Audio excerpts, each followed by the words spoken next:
a couple things are going to happen tonight. First is we're going to bring back and open the, that's never really been closed, temporarily set aside for some period tonight, but we will bring back the public information session so we can gather information from the public on battery energy storage systems, BESS systems. And that's what tonight's about. And I want people to understand something about what we're doing. Tonight is about setting in place a moratorium that will stop any processes so that we have time to review, understand, look at all different elements relating to battery energy storage systems. That's what tonight is about. There is no project. I've had many people call my office, stop to see me. I'd love to see them. But I have to tell them there is no project at this point. But we're getting ahead of that. We're trying to get ahead because we want to be able to look at our zoning that was changed. We changed it back when we were looking at solar farms coming in. And that's when BESS was introduced into our zoning. So we need to go back, look at that, look at how this all came about, and determine what we're going to do in the future with our zoning when we have it. So that's what tonight's about, is to get that sort of feeling of what the community is all about. We're going to do that in just 2 minutes. Right now, what I'm going to do is I'm going to read a couple things to you. The introduction to the public hearing I'm going to read, and I'm going to read how we got here. Okay, so I think it's important that you understand how we got here tonight. And I want to make sure that people are all thinking the same way. So first and foremost, the purpose of this public hearing is to listen to the public comment before the town board considers a resolution for adopting a proposed local law imposing a temporary moratorium on development of battery energy storage systems, or what we call BESS systems, in the town of Ticonderoga. A temporary moratorium is being considered to protect the public health, safety, and welfare by restricting the development of certain battery energy storage systems within the town of Ticonderoga for a limited period in order to further develop and revise the applicable law specific to the development of such certain battery energy storage systems. So, as I said, how did we get here? In early December 2025, myself, Scott Nephew, who is the superintendent of this school district for Ticonderoga, Mark Wright, who at the time was the supervisor for the town of Ticonderoga, I was the interim supervisor coming in. We met, the three of us, with Essex County Industrial Development Agency, the IDA for Essex County, and members of Brookfield Renewable. They're a company who build these projects for stored energy. And this is Bob Porter, Bob's landowner that they had approached. They had approached him. He did not approach them. They approached him to consider allowing it. Why they approached Bob? Because his property is like switchgear, the main switchgear for Ticonderoga out on the Cape Road. So anyhow, we met. The location was chosen because of proximity, as I said, National Grid's transmission station. Brookfield obtained or explained how BESS works, its longevity, how long it could last, and the financial impact of the community. That's what we talked about that day as we did it. During the meeting, I raised several issues, including those involving emergency response, chemical impact, especially from battery fire. The site location is close proximity to our hospital campus, which includes the main hospital with emergency care, 2 nursing homes, 2 elderly housing units, one of which is half the distance to the hospital. That's North Dallas States. At the conclusion of the meeting, I advised, this is the first thing, I advised Brookfield engineers that this project would not be allowed to go forward with the construction until we had time to study battery energy storage systems, study the issues surrounding them, and give the community opportunity to become informed, ask questions, and come to a consensus whether or not we would support installation or deny the project in our community. I also advised Brookfield that we would like an opportunity to speak with their safety and environmental managers. On March 25th of this year, 2026, Brookfield returned to Ticonderoga with members of their safety and environmental teams. They also brought a communications specialist with them. I invited from our area, Josh Favreau, who's our Essex County Director of Emergency Services, Michael Valley, who's our Assistant Director of County Emergency Services, Jason Parent, who is our Ticonderoga Fire Chief, and David Wood, who sits beside me as my deputy for the town of Ticonderoga. Brookfield was open to our questions and did a nice job answering them. Once again, I noted that their safety specialists, my concerns about handling a fire, including fire involving the vest in the location of our hospital campus, and my concerns about the off-gases and the environmental contamination. Once again, I stated to them this project would not move forward until we had time to look at the data, study the project, consider emergency response actions, and provide ample opportunity to ask questions and express our concerns before coming to a community consensus for allowing or denying the project. Brookfield understood our position. At our board meeting, the board that sits here beside me, on April 9th, we entered into a discussion regarding this project and implementing a temporary moratorium to slow the process down and allow us time to consider all facets of information before coming to a final decision regarding placement of a battery energy storage system in Ticonderoga or not. Tonight we're here to take the next step in the process and listen to public comments regarding enacting or denying a temporary moratorium for battery energy storage systems in the town of Ticonderoga. With that, I'm going to call the first speaker. After I call the first speaker, the speaker's going to have 2 minutes to speak tonight. We're going to speak for 1 hour on this subject. I think by then we're going to understand fully what the consensus is across the room as far as numbers.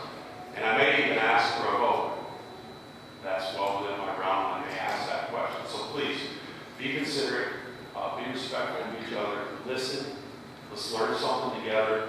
And first speaker in this is going to be Joe Norton. Mr. Norton, who's coming over right now. Joe is the head of emergency services hazmat in Essex County, who I've known for many, many years in his firefighting and hazmat duties. They have served Joe myself. And so Joe, you're the first speaker. Again, my name is Joe Norton. I'm the hazmat coordinator. Joe, step up right here. There you go. All right. So again, my name is Joe Norton. I'm the hazmat coordinator for the county.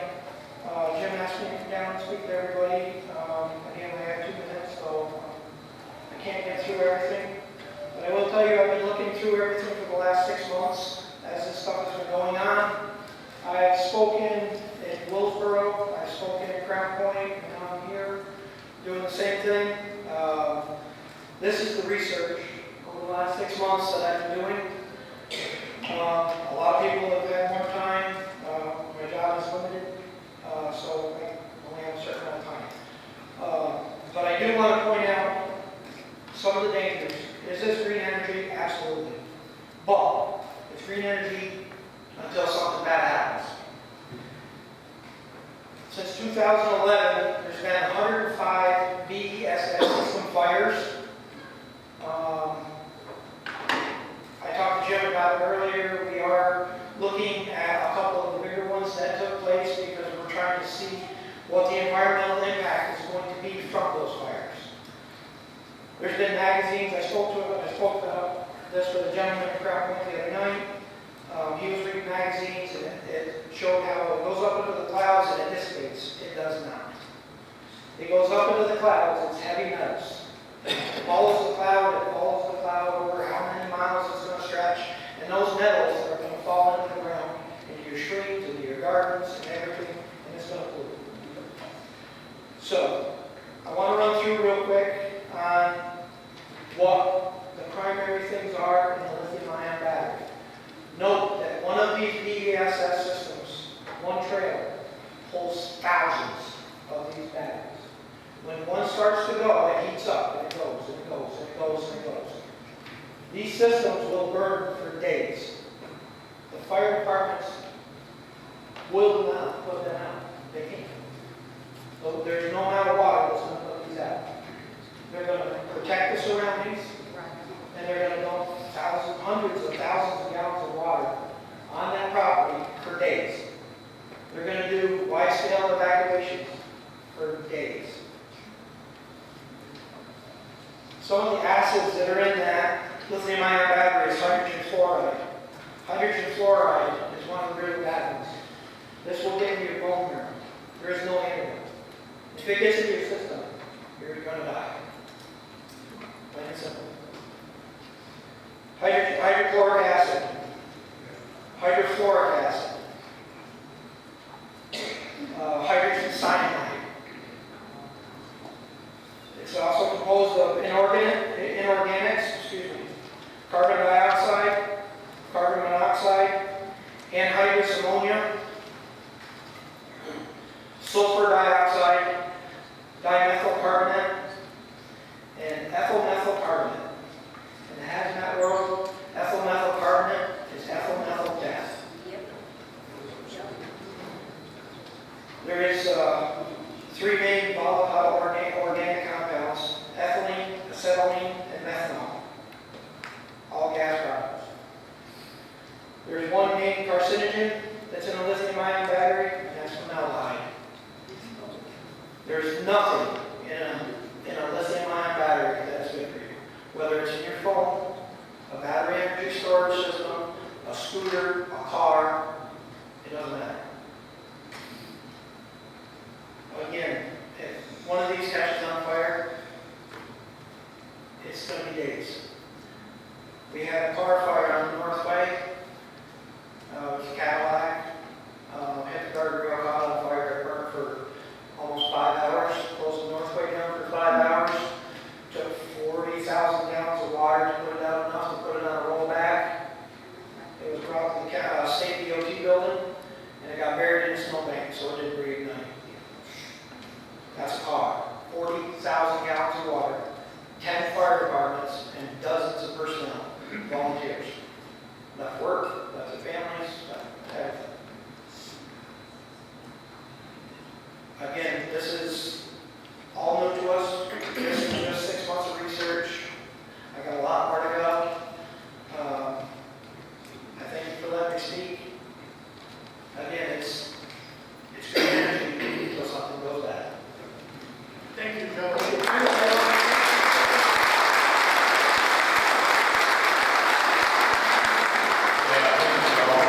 What you don't know is Joe's on vacation right now. He came off vacation. So thank you. I appreciate it. I just have a question. What's his name again? Joe. Joseph Norton, Norton. Norton? Norton. Yeah.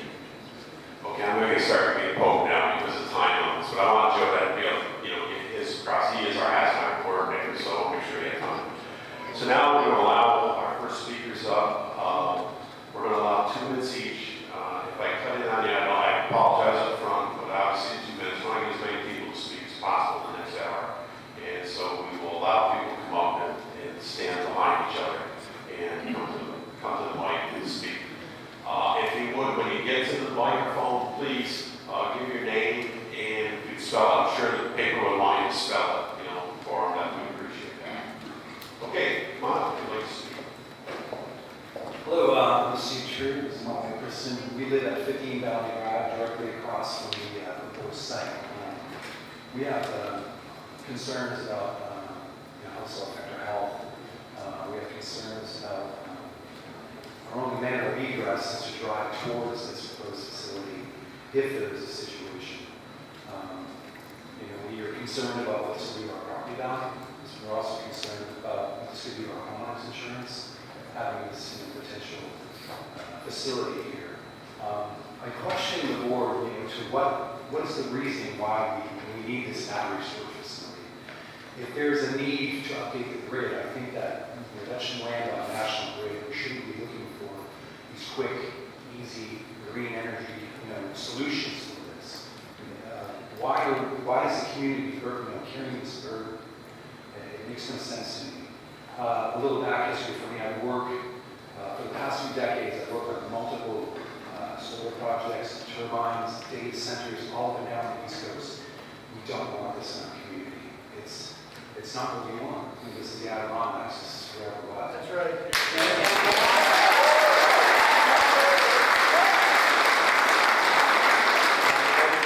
Thank you. Yeah, well, thank you. And hopefully, as time goes on, we're going to answer some of those questions.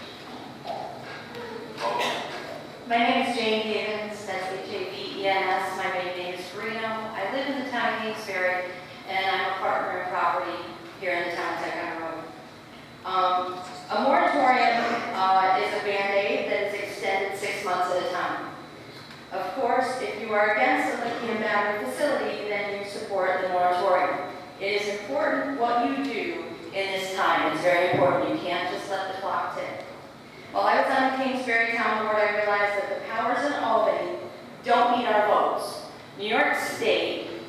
the 49th state in residents that vote.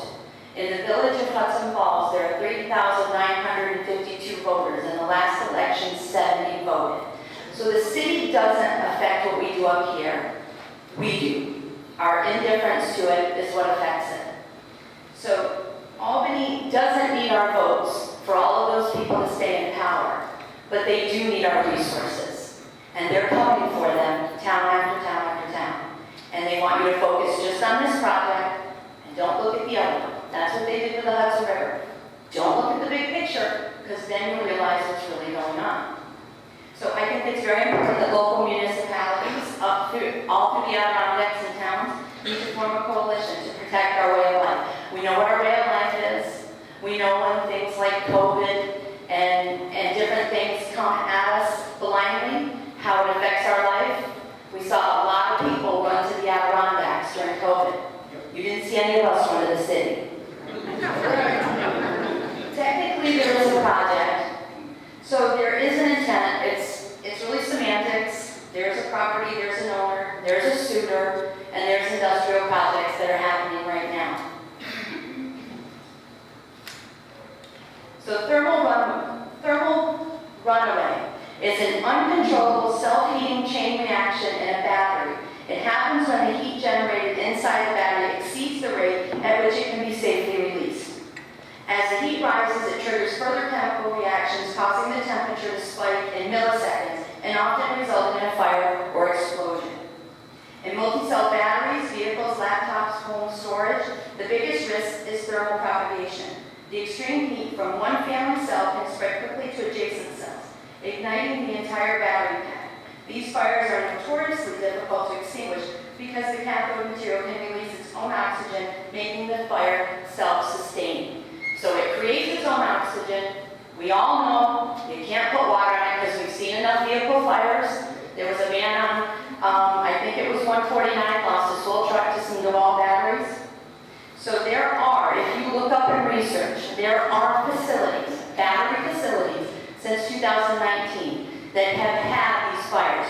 The one in McMicken battery facility in Arizona, when the first responders opened the door, it blew them back 75 yards and injured those gentlemen. So here's the other thing I just want to tell One you. more thing, you go one more thing, we are listening. Go ahead. Okay, I will just tell you this. So I think the firefighter service is very important. I know in Kingsbury and Hudson Falls and Jordan, I live down there are now fire companies with 5 men. 5, 8. There's automatic mutual aid to all of these facilities now when there's a fire. There are people that would join the fire service, but they don't have the time to manage all of the state regulations that they have to go through to be a volunteer. Now, take that to a point where you have to have an emergency readiness plan, and you have to train those few firefighters, not only to fight a fire, but to fight an explosion. And while that explosion is occurring, and you're letting it burn up, you get another emergency in the town. What are you going to do? Yeah. So I oppose it. I'm with everybody that does, and I really hope this doesn't happen for my parents' folks and for my family. Thank you.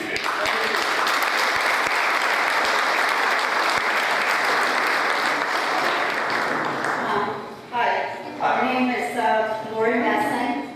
I'm here representing the Lloyd Howard Estates and the residents of Lloyd Howard Estates, we are directly in front of where these proposed installations will be.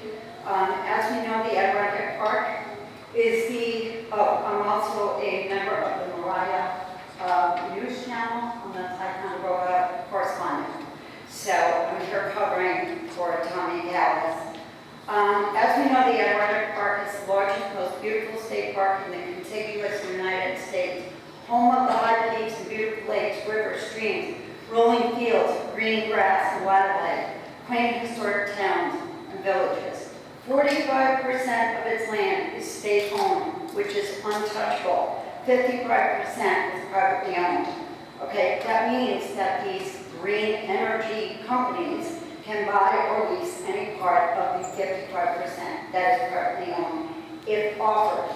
Okay, so I'm going to jump here in the instance of time.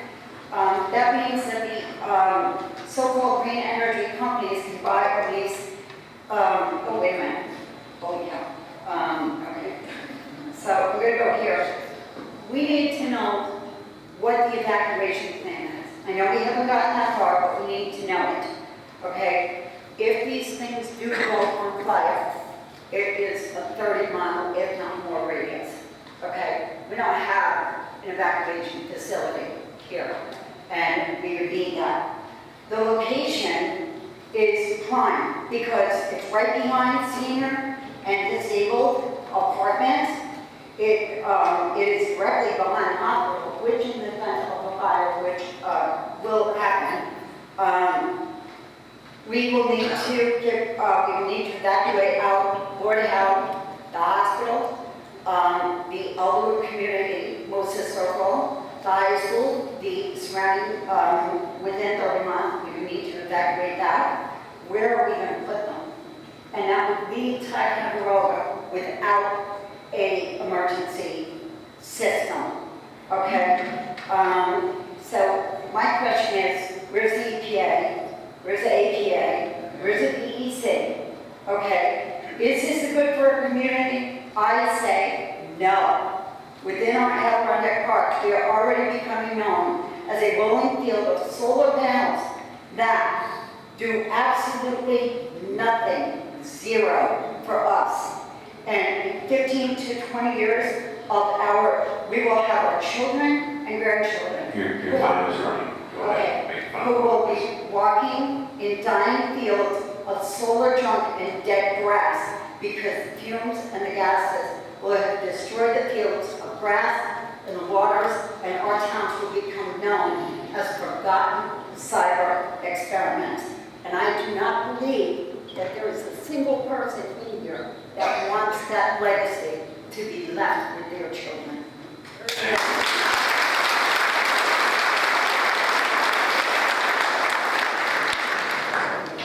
Hi, good evening. My name is Bill Brown. I live in Putnam, New York, but my wife and I were property owners here. We own Century 21. A little background of me, I'm a first assistant chief in the town of Putnam. We have a lot of training relating on the lithium batteries. But I want to bring into that lithium battery subject, I actually have first-hand knowledge and experience. My house, we lost 2 years ago because of a lithium battery explosion. And it was a little small one, it was on a portable handheld radio. And then a second one sitting beside it. It exploded, it totally wiped out our entire living room, and within 20 minutes, half the house was gone. By the time first responders got there, it was a loss. But these things are wicked bad for explosions. But a couple of things I wanted to bring to is we got a lot of feedback on the environmentals and risk, and I want to echo Chief Norton's. We in the fire department, we're citing that there's extensive risk to the first responders coming in here. But one of the things I think that the board would like you to take into consider too when you're doing your studies and deliberations, let's think about the economic side. Okay, this thing has come in, it's got to be like your cell phone. You've got to plug it in and charge it. How many thousands of kilowatt hours are going to be drained out of the grid to charge this, and for how long? Are we going to, is it to such extent, is it going to be that we're going to have brownouts, blackouts? I don't know. I've been trying to find studies on this, and you can't find it. Then the other part of that is why this thing is sucking out thousands of kilowatt hours into its system to store. Who's paying for that? The builder, the state? No way. We are. And what's that going to cost us? So now we'll get into the other part is, okay, now it's time that we're exceeding the demand is higher than the supply, so the battery's going to kick in. So now it's going to start injecting kilowatt hours into the grid. Who's paying for that? The state, probably us as taxpayers. Now all the papers that I'm looking on that has been going on, you're only going to get 4 or 5 hours into the drain. The system is done. Then it's got to cycle back in all over, now it's going to start recharging. So I would ask, as you're getting down to the nuts and bolts, think about this. What is it going to cost, the whole big picture of this operation for a kilowatt hour? Is it worth 4 or 5 hours? Something to really look at. The second piece I want to add in, and there's one that I was intimately involved in, was our solar law that we wrote in Putnam.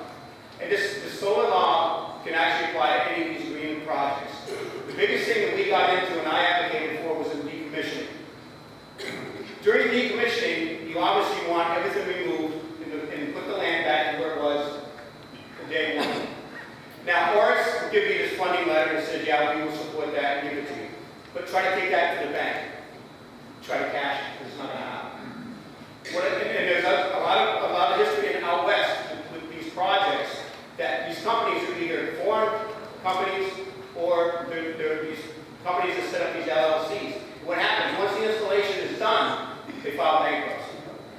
and they go away. So now it comes time for decommissioning, and now it's going to hundreds of thousands of dollars to pay for this.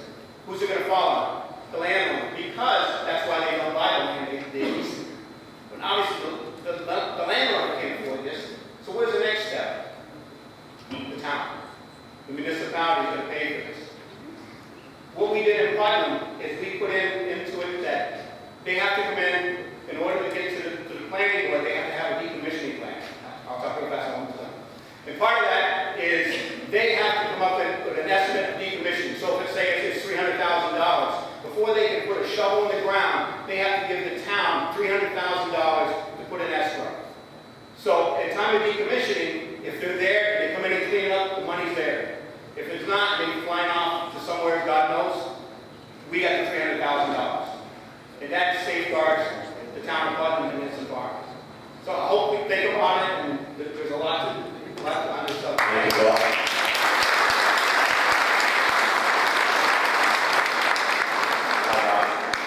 Good evening. My name is Robert Wood. I 100% support the 6-month moratorium because it gives our community time to clearly evaluate every aspect of battery energy storage systems. I understand that people have concerns about BESS. Those concerns are understandable, and every question deserves a clear and honest answer. I will do my best to make myself available to you and members of this community for any questions that they have or may arise over the next 6 months. Thank you. Thank you, Todd.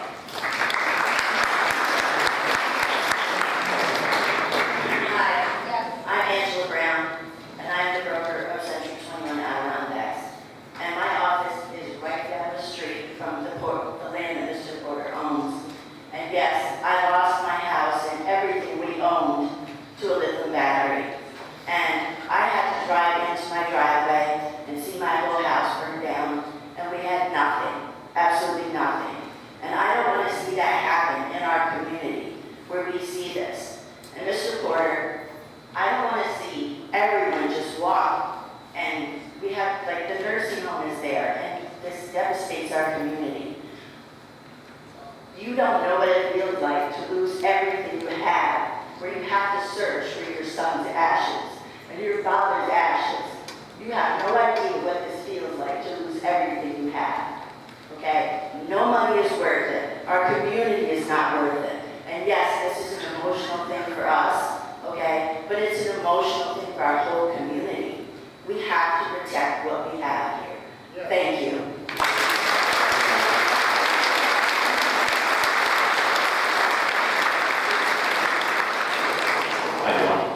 Hi, Joe Cyphers. I'm a retired firefighter from both career and volunteer.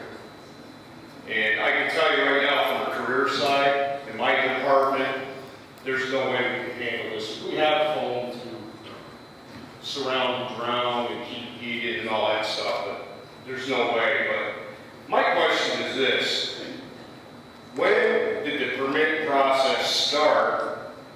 And where are the records for it? Because when a project like this is started, there's all kinds of reports that got to be filed with Albany, EPA, all that sort of thing. Where are the SECAR reports? Who filed them? Who has copies of them? And all that. And another question I have is, why is the town even entertaining this when you have a person that owns property where they want to put this in is an elected official or a fire commissioner? His property is where they want to put this. According to New York State, as an elected official, you cannot bring into your town, your locale, a project that will affect the community. It is a conflict of interest. You must resign your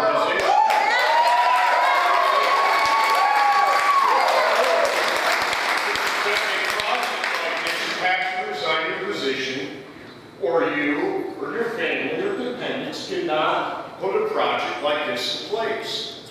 This is all part of the New York State Town of Towns Manual.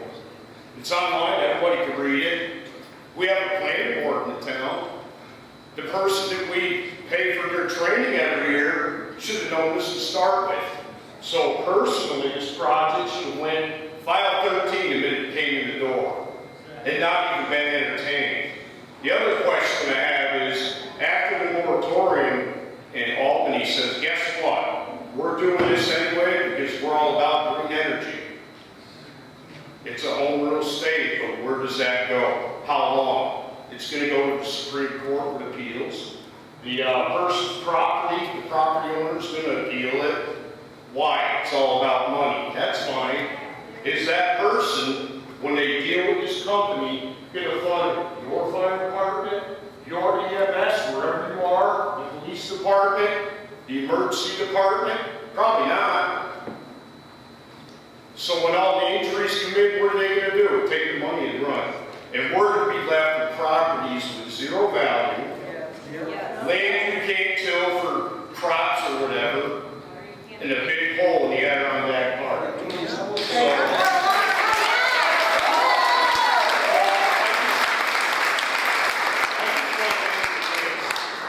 When I started researching this, that's fine, it'll be quick. When I started researching this, I went to the town hall a few days in a row and finally got a hold of Jim. Here's what I was told. Well, he's got a binder. Well, you know what? I got a binder too. Because, like Jim, I took my career seriously. And I was the first hazmat coordinator in this county, by the way. I left that out. So me and Jim have a history of working together. So, we work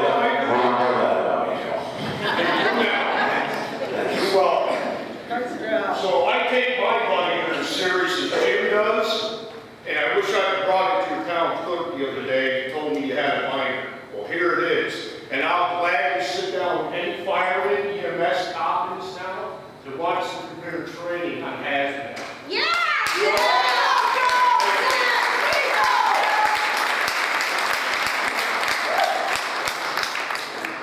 What Joe's alluded to, and I will tell you this, is something you know, some you don't know, most you don't know, is that for 35 years I was the hazmat incident commander for Essex County and for International Paper Company. I built International Paper Company's program that they use worldwide. I'm very familiar how to deal with hazardous material and chemical emergency, so thanks to Joe for that. But Joe and I did serve a lot together. We've been on a lot of dicey issues together. So I've got a background, and believe me, I take this seriously.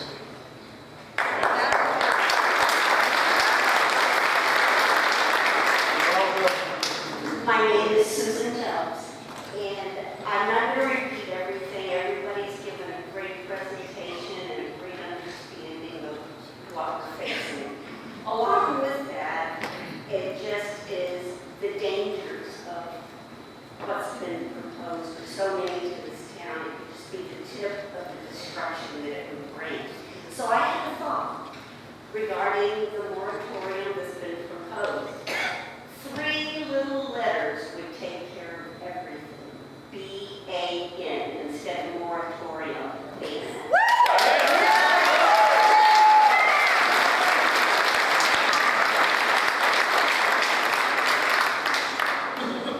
Hi, I'm Deanna Colby. I guess everybody's pretty much said everything that I have written down. I researched it. I'm sorry, 22, 33, 22, 35, 36.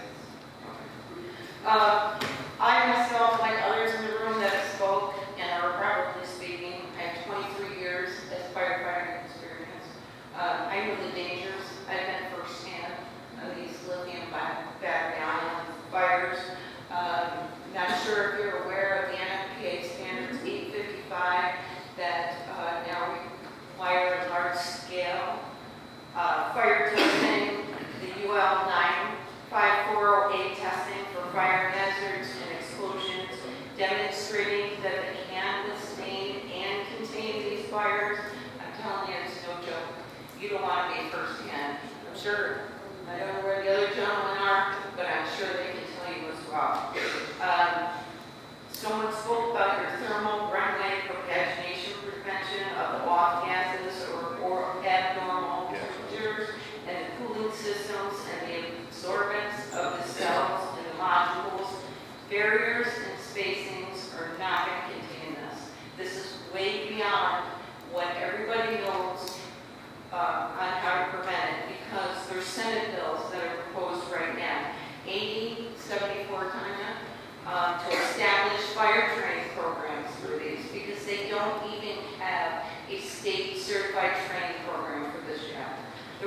Senate bill that was just passed last Thursday, Bill 2484, for the establishment of these energy storage facilities.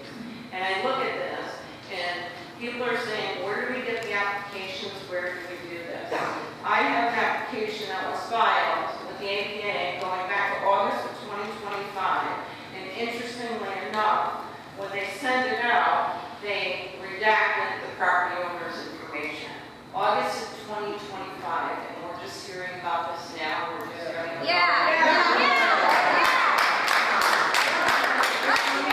here that says that there's a benefit assessments from this Brookfield that they're engaging with stakeholders. I don't know about you, but I'm a stakeholder. Nobody came to me. Everyone sitting in this room is a stakeholder. I'm sure they haven't spoken to them.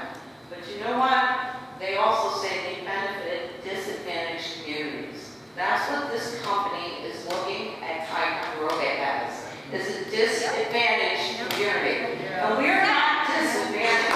And you have, with this moratorium, these companies prey on small rural communities to get this passed. You have certain words in your moratorium that says the development of certain battery energy storage facilities. It should be all battery storage.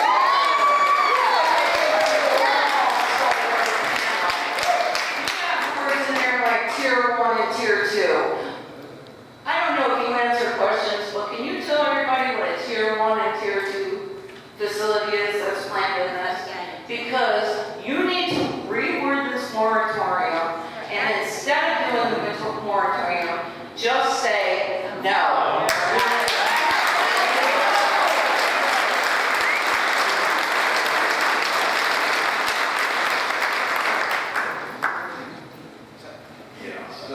Good evening. My name is Brian Stoddard. I oversee emergency management and security for the hospital for ECH, including our 2 big campuses, our 7 off-site locations.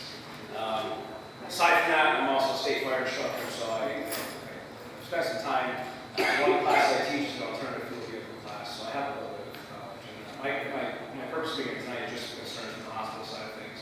One, you hit a lot of this, so I don't want to go into what Joe said. There's lithium-ion fires for the fire service are a different animal. I was on the Northway for that fire, and we're back to the valleys in here as well.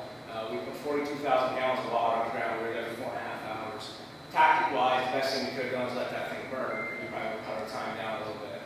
That's not going to be an option if this was to go off where it's going to sit, approximately 3,000 feet from the front entrance of the Mercy Hospital. Obviously, the off-gassing of the hydrogen cyanide, hydrogen fluoride, and carbon dioxide, and other things are a problem. The issue becomes, if this was to be where it stands, if you stand on the outside of the hospital, normally the wind blows from south and north up that valley. And if it starts to inundate the hospital, of course, we're going to go into a response mode. We're going to have to shut down HVAC systems. That's for the hospital side of things, and Mr. Trues here, director of the facility. The hospital side of things is a huge deal between us. We can work through that. It's the Elderwood side. I can't speak for them. I don't speak for Elderwood. But I have trained with them and run some drills. I don't believe, my assumption is that they had an evacuation plan that can handle this, and I don't believe they have a family reunification plan that's built solid enough to help facilitate evacuation of that facility. If we had to shut down HVAC, we would do that, do what we have to do. But what I would need to start doing is monitoring air inside the facility and around it. And obviously that will go on for a period of time. I can tell you after being at that fire on the Northway for 4.5 hours, for 3 days after it's the worst I've ever felt after a fire. I've been in a number of them training. So this is a different animal. I think that's where a lot of concerns come from. And from the hospital side of things, evacuation is problematic. It's labor intensive. We talked about spacing, if that's the case. And again, for Elderwood, we have a ton of people in some really compromised situations. And without a really good family reunification plan or evacuation plan, I can see it really being a catastrophe in a lot of ways. So as far as the hospital side, if this was to move through it, we'll start preparing for it. But when it comes to the air quality in the hospital for our patients, obviously that's one of the biggest things we worry about. And I feel that if this was to take place, we would be an extended period of time without an HVAC system. whether hot or cold otherwise. And then there'd be some extensive monitoring to deal with this. So we would be working through that, obviously, but it's a big concern of ours of how do we take care of critical patients. I don't know if it's a big enough fire, I'm speaking probably out of turn, whether or not that would impact the ability to get an aircraft into the hospital if we needed it, if there was smoke in the area to bring that. And I'm not speaking for life, I don't have that answer. But those type of things are just some considerations, some of the stuff that we worry about from the hospital side of things. And we're not going to rehash most of those. The other thing we look at is, and I was very serious on this when I talked before, is this is the only hospital we have with about 35 miles. Right. So, I don't agree, I appreciate your time. thank you.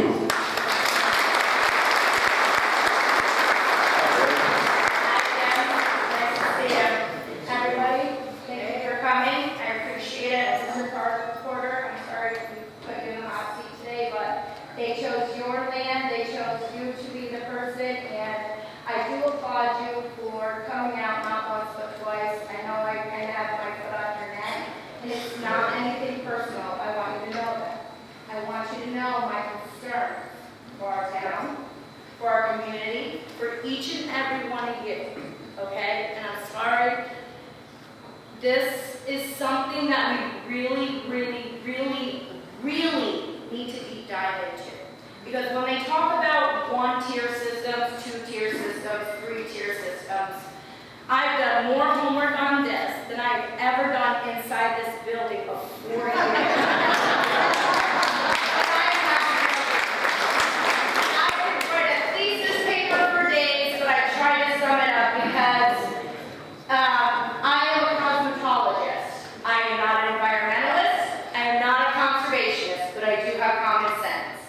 So, I know right from wrong, and I have done my homework to reassure to know that these batteries and solar fields in our town do not bring any profit, no long-lasting jobs. They do not even bring economic growth or actual power to the grid at this moment. There are actually a lot of fields right now that are occupied with these hazardous solar panels that aren't even tied into our grid. But yet, we are actually already paying for it. How many of you have already seen an increase in your light bill? Raise your hand.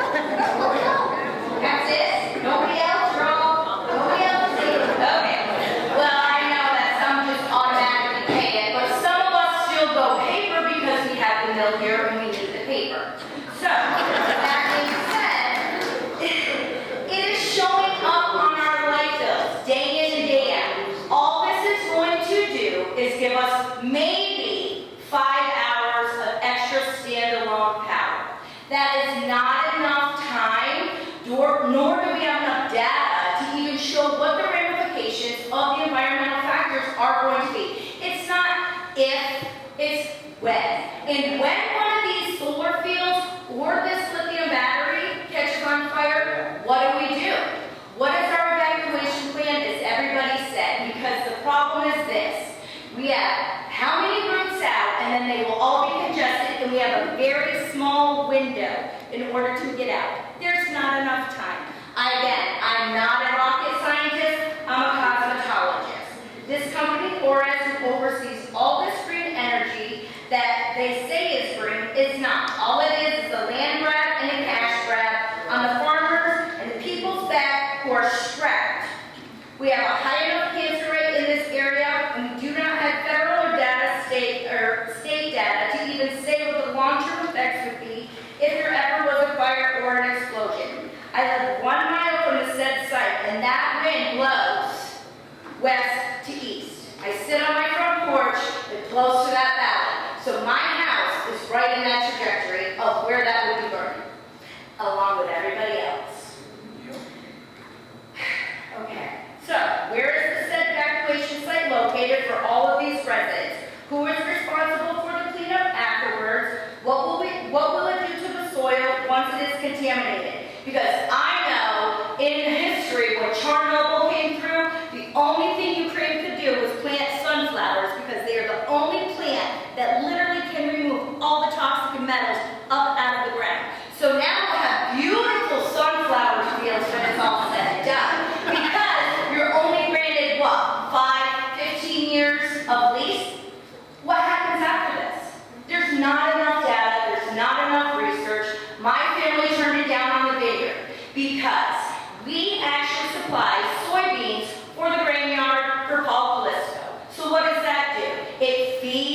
the farmers, it feeds the animal, and it brings that growth, it brings money back in. This brings nothing but chaos. Thank We you. do not need it.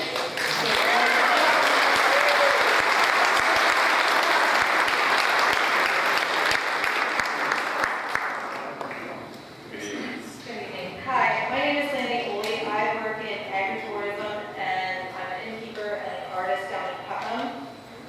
The agritourism in the Adirondack stands to be destroyed by these projects. And any other type of heavy industry that you all decide to let into the community.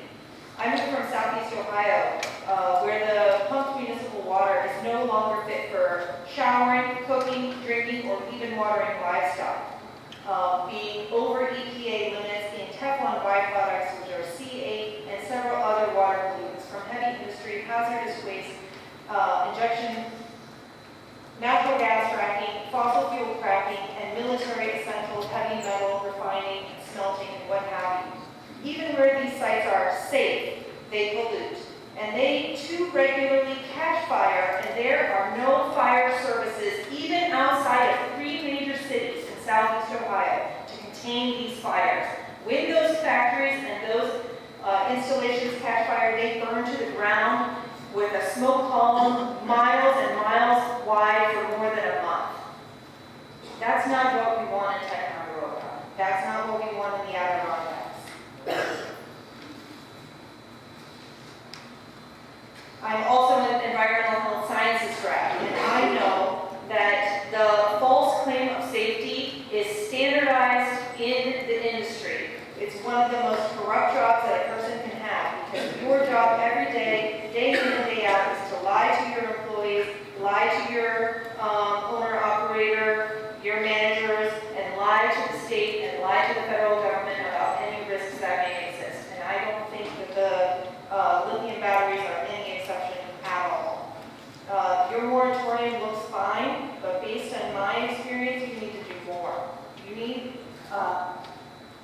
to tell the APA that we want dark skies here, we want clean water, we want to protect the farmland, we want to protect our agritourism here.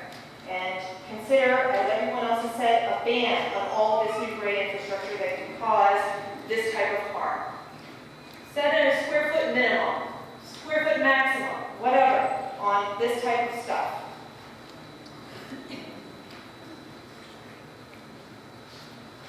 I mean, I don't think that we up here want to be desensitized to the industry. We want to prepare our community for what's coming. That's all I have to say. Thank you. Dr. Hall. I'm nervous. I think Sal, that's what I said. So, yeah, I'm Glenn Chapman, retired family doctor. And it's pretty obvious that we don't want to lithium fire here. Yeah. I think that's, Yeah. I think it's very clear. So I do support the moratorium, but I think you really need to do your due diligence as you go through the moratorium, so that you look at all the opportunities, all the various ways that that storage systems have evolved and are still evolving. And I suspect that there either are or will be storage systems that will be very safe and very effective. So don't just say no, look at all the options, see what's coming down in the future, and I suspect that there are some good systems coming. But again, it's obvious that we don't want to see fire. I do think that there are benefits to the energy storage system. Energy is not used at the same rate all through the day and the night, all through the 24 hours. There are some times that we use more, and there are some times that we produce more. And a system like this can help level it out so that when more is produced, it can be stored in the storage system, and not, it can be used from the storage system. So that way it can help level out the supply and demand, and I believe that can help reduce rates because you don't have to build more power plants. Right.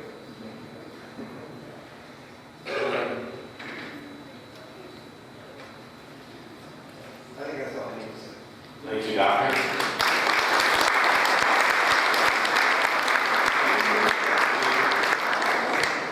My name is Bridget Simpson. I live right across your football field. And I'm a mom, and that is first and foremost. I have an MBA in Health Services Management. I'm a trustee throughout First Aid and trained professional rescuers for decades. And while my credentials are not the level of people I've heard speaking today, the preparation here has been astonishing.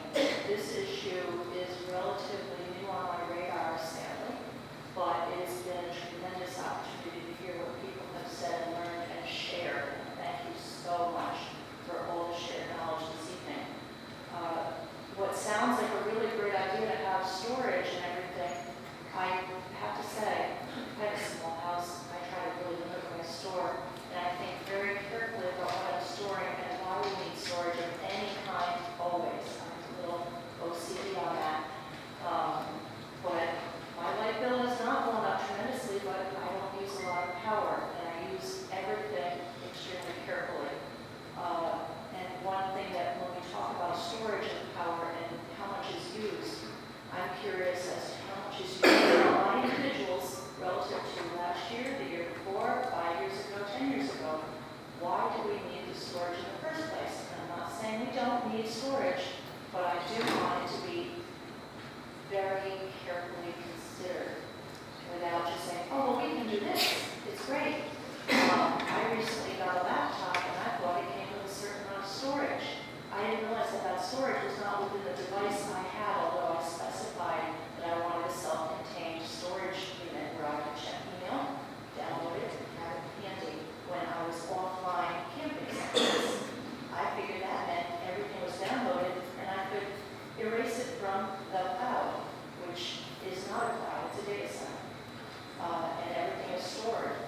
I don't want things like that stored. I don't want my farmlands to store for that sort of storage. So I think when we're thinking about storage units of any kind, what are we storing and why? And from what I've heard, my initial impression of this project was that it was to store energy for use during more affordable hours perhaps, but also during power outage for up to a few hours. And I'm sorry, but power outages around here can go days. You know, keep your fridge shut, you can save your vegetables for 5 hours, just don't open the door. You know, 5 hours, your pipes probably aren't going to fix. After that, then we're talking big problems, and by then the storage is exhausted. And to what end? And I'm always worried about, as someone was talking about, when it's finished, when the time is done, how is this disposed of? We have so much stuff that needs to be disposed of already. Do we really want fields for it to be disposed of, and if so, how? We have a lot of information in this room. I am leaving with a lot more than I came in, and I am so grateful to have had this opportunity. But I really want to make sure that everyone is thinking locally, regionally, globally, what are we saving? Because I think that the people who have had the house fires were not saving power. I think they had other things that they treasure a lot more. All right? And if I have to sacrifice a little power in my freezer during a power outage, and yes, even if my pipes burst, I'll get through it. All right? And I'm willing to hunker down. And that's one person. But thank you.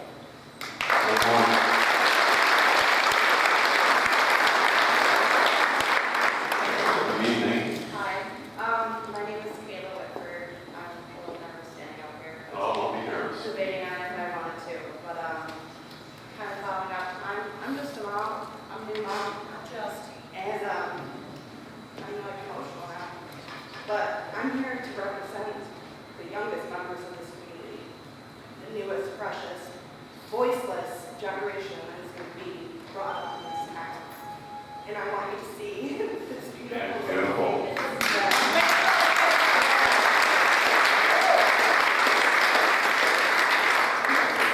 This is his town. This is the place that I chose to raise him. I'm not from here, I'm from Argyle, but my husband and his family are from here. And he will be the next generation of Whitfords to grow up in this town. And I just want you to know that people like him who can't voice what's going to be happening to his town, while also downtown trying to revitalize everything and make it beautiful around here, and it's making me proud to have chosen this place. I don't want his future to be uncertain by having something like this in this town. Nor do I. And the community, I had a house fire myself last year, just a furnace fire, but I lost everything, lost my cats, my things. And this community really pulled together behind that, had fundraisers, donated, and we are in the same location. And we're making a beautiful life there. And I just want to be proud of choosing Ticonderoga day after day. And I want him to be proud of the town that he's going to grow up in and not be another person to run away from this town. And that's what I have to say.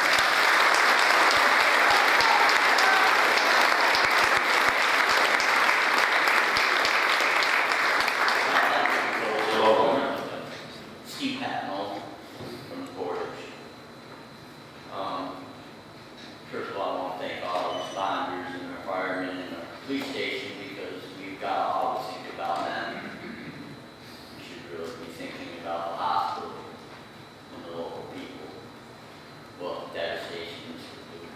I mean, I don't have to break anything down. I heard 10 people already say it. We know what kind of damage we do. If anybody looks and sees what's done all over the country, it's going to be no different here. It's going to be a short time for them being in that yard, and then what are you going to do with them? Then we're responsible for all this stuff. I don't want to say anything. I know there's gases coming on. I've done my thing like everybody else, but I've been an electrician too. I've seen what melting transformers and stuff have done to people, so I know. So my main concern is just the safety of everybody in this room and the people that put their lives out for us. Because if it gets put there, there's going to be nobody to help anybody, and it's going to be way too long and way too hazardous, and too many people are going to get hurt. There really can be a lot of sacrifices made if we do this. So my words, no. Thank you. Thank you, Steve.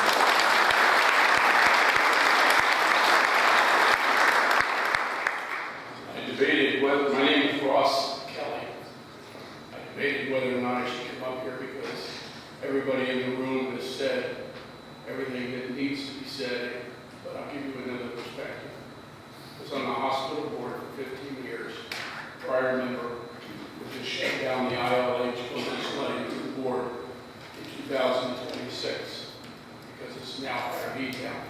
But being familiar with the hospital, the circle, Lord Howe, the nursing home, if something happens, we're dealing with 150 people, plus we're shutting down our healthcare system when we need it the most.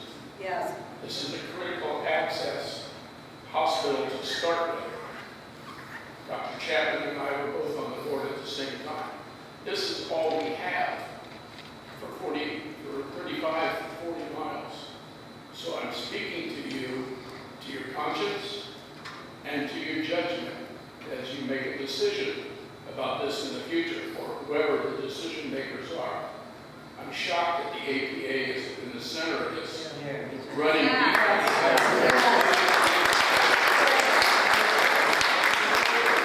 We cannot move a stone on the bank of the lake, but yet we're talking about they're bringing in a system that if it goes awry, it threatens the entire community, hospital, housing, property values, school system. For how long? And how do we deal with a situation like that when we're so remote ourselves as a community? We're the land between two lakes.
restructuring. We have a model system of a medical campus that we should be very proud of. I served with Dave on the Public Safety Committee for another 15 years. And it's our job as public citizens to raise issues and raise concerns. And the town has always welcomed those issues and those concerns. So I'm expressing another one this evening that the facts speak. We have copper, we have nickel, we have cobalt, we have hydrogen cyanide, we have hydrogen fluoride, all the bad things that will hurt our people and kill our environment. So with that, I hope we make the right decision. Thank you, Ross.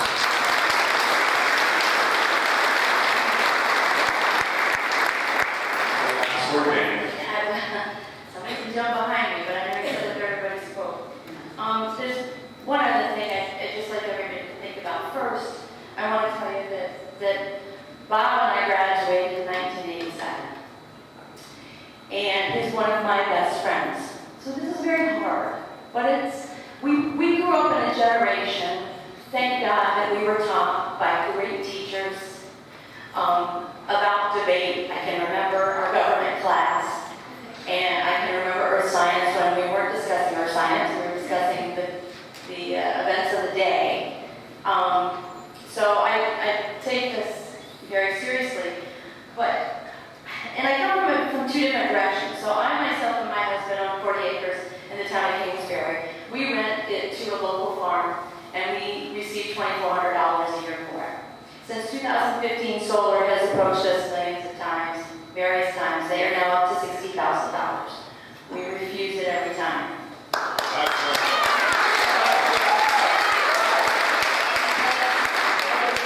The education that I did, that deep dive that we learned about, I did pay attention for you. I loved her presentation, and I learned a lot about education. And these things are detrimental to the communities. The biggest concern that I think you have to think about is one person is going to profit from this, but can the town afford the cost to prepare for it? Does the fire company get funding from the town of Ticonderoga? In Kingsbury, our fire company does. So if they have greater expenses, they come to the table every year. And the training, so we talked about, I know you're buying a new firehouse. I have 6 metal barns on my property, and the 6 of them together do not total what you're spending. If I take the other 5 away, I can equip that barn. We have a firehouse that has 5 bays. It has antique fire trucks in it. God bless you, I can't see how you get to that point. But that's the firehouse issue that you're dealing with. Ask Mr. Norton, I think if that was his name, what it takes to equip a fireman nowadays. What the cost of one fireman is in everything that they have to do. So the question is, can the town afford it? Because that's where you're going to see all of this education that you need, all of this preparedness that you need. It comes at a cost.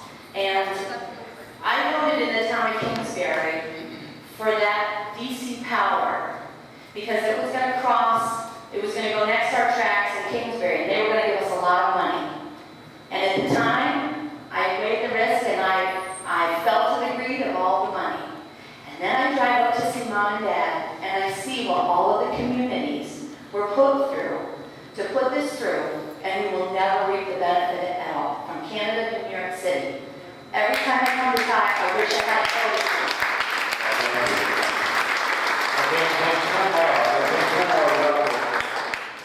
How are you? I'll make it fast. No, I think not. Thank you for, I'm Kim Florero. I didn't come here to speak tonight, I really came to listen, but I feel compelled to bring up something that is probably very near and dear to all of us. That's the history of Ticonderoga. Yeah. Our Fort Ticonderoga, and everything you can't drive around this area and not see history. We have the Queen of Lakes, Lake George, which is known worldwide. Any place they probably mention Lake George, people know where Lake George is. It's a beautiful body of water, but it won't be. So that's very compelling to me to share with everyone that really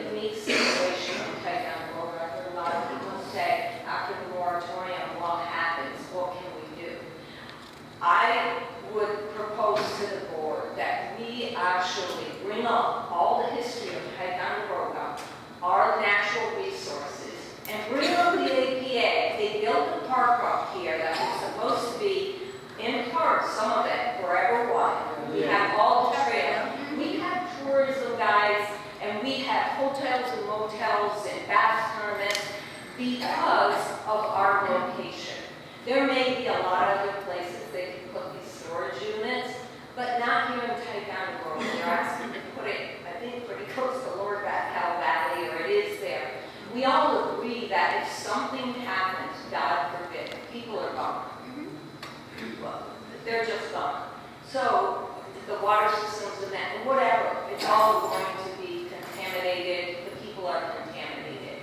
I get that. But I think that you could approach this thing with the state, because somebody at the state level is backing all of this, I'm sure, and pushing for it to be located in our Adirondack Park. We may not like it, but we pay huge taxes to live here. And we should be able to live here without fear of something happening with these storage units. I can only say that when we talk about financially, what's going to happen to people in the city and other places, countries that come here and visit this beautiful countryside, hike our mountains, come to the Fort. We need to protect all of that. And that, I think, is very unique to our location, that we can fight whomever it is that's pushing this, that this is the wrong location for it. I don't wish it on anyone else, but I think we need to keep our area pristine. It's been pristine, and I don't believe we should bring something that's going to destroy it. And I think the state people need to hear that this is not the place. We're unique, we're beautiful, we don't need it, and it's not what we want to say. So, thank you very much. Thank you.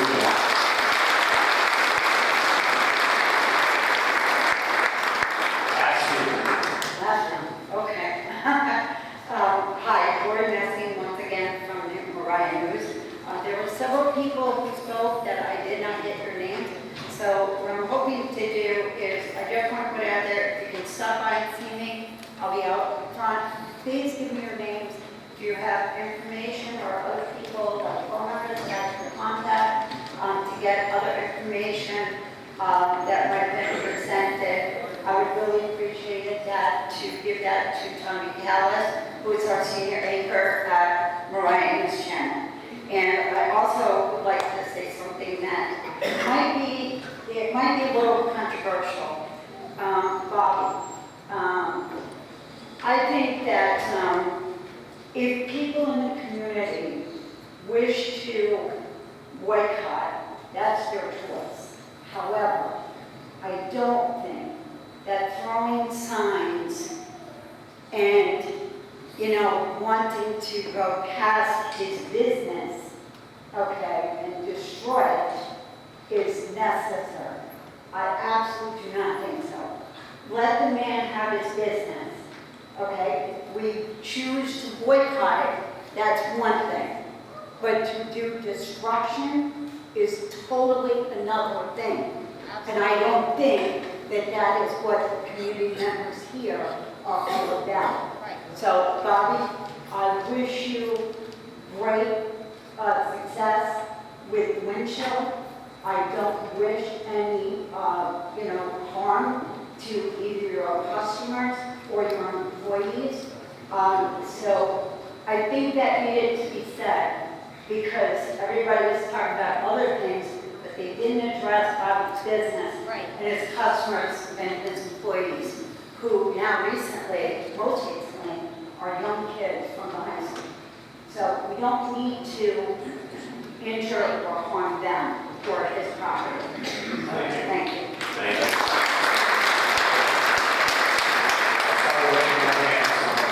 I know nobody knows me here, but I lived here for 79 years. I'm Dick Allen. Nobody said anything about our tourism. You got people coming here every year, having coming and camping, coming up fishing, doing all their summer things. You have a fire and all that chemicals. These people are going to say, "Oh, I want to go up and take on over this year." God only knows what time of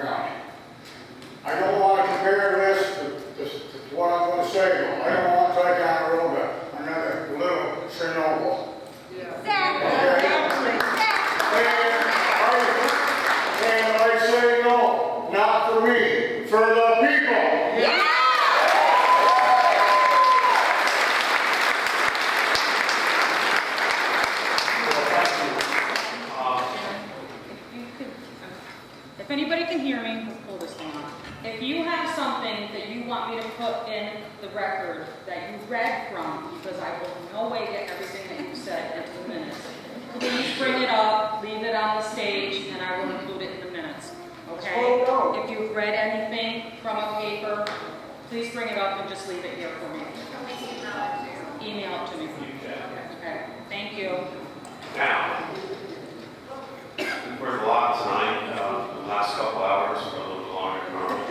I certainly do appreciate, we all appreciate, all this sitting up here, the comments that were made.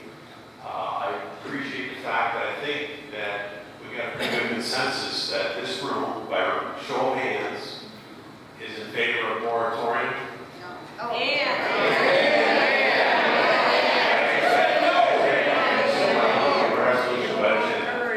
But, you know, the moratorium, as I said at the beginning, is a chance for us to stop the process so we can look at this whole thing. It comes out. This is not the last time we will sit together. In the moratorium, we will have, again, public time to sit and talk and bring facts that the group, what I envision happening is much like what we're doing with Gooseneck Pond and our team that's there. Some of them are here tonight. Is to take a group of us and put us together. I will be part of that group because of my hazmat background. But I'm just one voice, making sure that we can come together and understand what it is that's going on across not only Ticonderoga Road, but across the Adirondacks. I have been in meetings with the state as recently as a week and a ago, or 2 weeks tomorrow, with the APA, with NYSERDA, with the DEC and others, and I will take back exactly what our group has been saying. I will be with them again in another couple of weeks and let them know, though I think they already do know. But I truly appreciate you respecting each other and taking time to come here tonight. To Mr. Nephew, thank you, Mr. Donahue, and Mr. Grinnell. They set this up for us so we could be here tonight and make it more comfortable for the community to come in. So we thank the school system for doing that.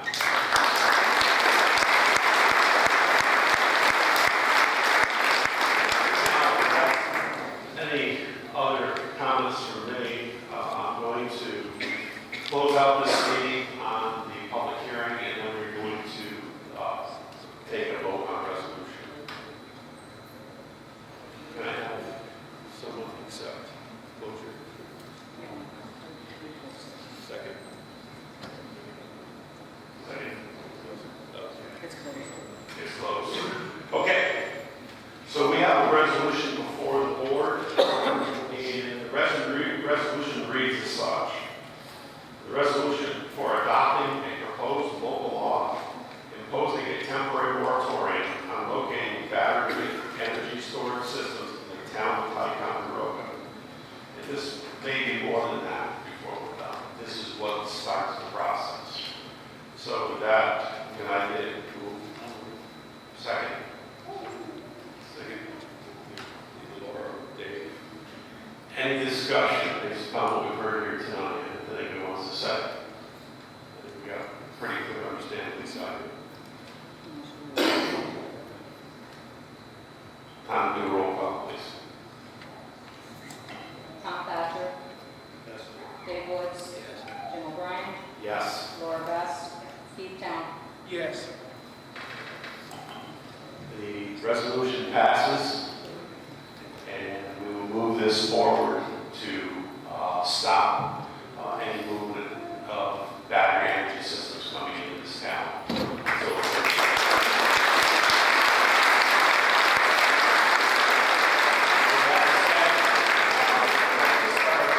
We haven't had our board meeting. We're supposed to have the other night after our meeting last Thursday. Yeah, so if you'd like to stick around for a board meeting, you're welcome to start that.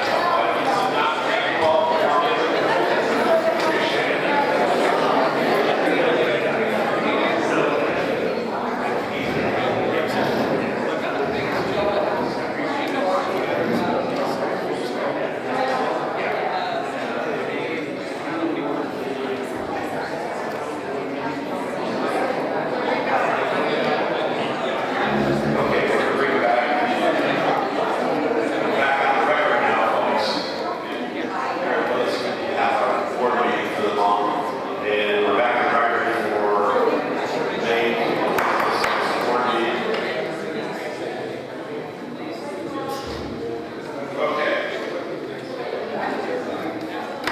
you want to talk, I gotta have you go outside. We gotta get through this. Thank you. I don't want to take up much time, but I do want to cover introduction remarks. With a separate introduction from what we just talked about, the board meeting. Folks, you want to take your conversations outside, we can hear you up here, we got just outside the door would be fine, thank you. I did want to note that the town currently has several major projects and issues being worked on by many individuals. So I want to take a moment to say thank you to all of you for your hard work. Some of the projects include the water and water for Chilton Lake, including both gooseneck and siting the test wells on top of the mountain. The town's water meter project, the Amherst Avenue water and sewer project is actually just a water line that's going to go in.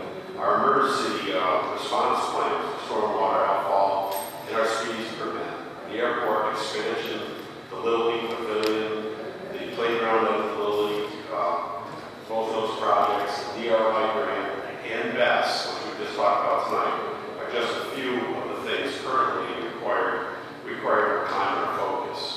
Behind the scenes are a host of individuals who are supporting those working on these projects that I listed. To all the support team members, thank you. The work you provide makes all our jobs easier every time here. Finally, I appreciate everyone's support and guidance and their commitment for working together and sharing your ideas and moving Ticonderoga forward. Keep up the good work, please. So with that, that's the opening comment I want to put into the record for this month. And we're going to go right into our committee reports and the airport committee time. Okay. I will make this short and brief. Our airport sells fuel sales for April was 1,804 gallons. So far, we've sold 4,908 gallons a year. And the town makes $1 every gallon that we sell. Last year, we sold almost 30,000 gallons of fuel. So we're on that trajectory again this year. Committee did have a discussion about the pricing. Fuel costs have gone up tremendously. And we're looking at what we should have. We have a flying schedule for June 6th. That's the first Saturday in June. But we've already increased our prices by $85.95 a gallon. It's likely to increase even more. And the rest of it's all in the notes. Everybody can read that. They're asking what we can. They have already picked up the agenda or something. But do a little thing about the flying schedule for June 6th. If you want to come to the airport, call it out. Please come up. We're also doing it in conjunction with the mural project going on. We will have a airport shuttle running every half hour back and forth from 10 o'clock to 2. Because the airport wants to go see the murals, they can. Anybody wants to see the airport murals, they can come up and that's what the idea was to make it back in our event. So hope to see you all there. That's good. Do we know if Titan came in and did the filter change? Can we find out if Titan came in and did the filter change? It's all done. It is done. 2 days. Yeah, thank you. Well, thank you, Tom. Let's see, resolutions for the airport. You want me to read them? You want to read that? Resolution to enter into a revised National Grid Electric easement, WR number 312-60036-65, Aviation Road here on Town Ticonderoga. That's when we pass that. Second. Any discussion on that? This is an easement that National Grid needs. They're going to be doing work on the transformer system, right? Yeah. That's what it's for. Any discussion? All in favor? Aye. Opposed? Carried.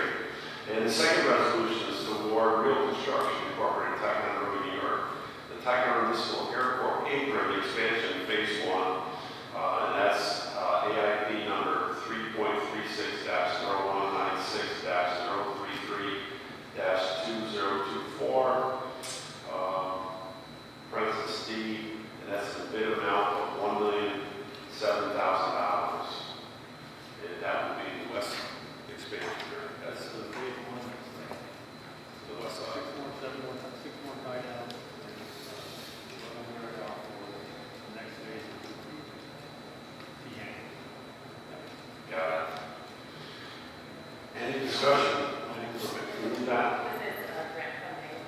This is going to be, What do you think, 5%?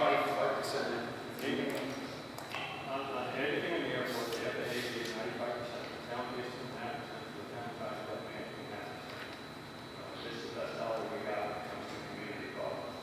And we got a great community. you can't believe the number of people, I never knew this until I was up there with these guys, how many people fly into that airport? We don't have anybody there yet, but we've got a lot of people. Did we move that? I'm moving on. You got a second? Great. Any discussion on the phase one? Then all in favor? Aye. Opposed? Carried. Building and grounds, Dave. Okay, we just discussed the excuse me. The four things that are repaired for the year. Fred Albert and the Heritage Museum. Refocusing that. Please. Authorizing the closure of Montauk Street from the intersection of Lake George Avenue to the intersection of St. Avenue from 8 a.m. to 10 p.m. on June 6, 2026.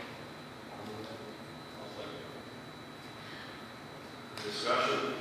Just want to clarify that, the businesses have been contacted downtown and they feel comfortable with it. Yeah, they have, but what I told the group too, this group, is that, going forward, the reason I left this one, I approved this one, is they were concerned about the safety, what happened in the last one. They had some cars that came down through different times up. So I said, from a safety standpoint, we would support this time as a town. However, I told them after this is over, we're going to sit down with all of us, and we're going to figure out how to make this so we don't, all of a sudden this impact other businesses. We're going to have to, and they want to do this more, I'm not all for it. And it does bring people downstream, people say they like it. But we've got to be, we've also got to be looking out for all businesses. Yeah, I agree with the safety part of it. My biggest concern is the emergency services. Right. They have put the pedals out in the middle of the street, if you need to get an ambulance, mass infusion, so they need to keep them all back. So they communicated with police and. They have, yeah, they have. They actually do a good job. They brought a whole stack of people that, were in favor. But still, we got to make sure that everybody, even if someone is not in favor, so I don't realize we're still busy. Do we still have that? Towing cars? Is that still, we made a resolution last year. No? Okay, well, they call me and ask me. They put out signs. They do it. What do we have to do to enforce that? No? No, I mean. They put signs under their wipers and they asked them, and I would put out an announcement that Oh, it's okay. closed. But they want to know if somebody did leave it there. We have no law. Okay. So I was locked in. Okay. Any other discussion? Well then, all in favor? Aye. Opposed? Carried. Okay, resolution to waive penalties for men and fees for non-food vendors for the June 6 walls between water. Can somebody move that? Tom? Second. Keith? Any discussion on that? All in favor? Aye. Opposed? Carried. Resolution to waive the time constraint to allow for an additional 30 minutes on the town alcohol connect for 4 p.m. to 8:30 p.m. for June 6 for the walls between. Second. Discussion? And our insurance is okay with the extra 30 minutes. Insurance companies who do have the alcohol, it's not recommended all of those regulations and we need to. Yeah,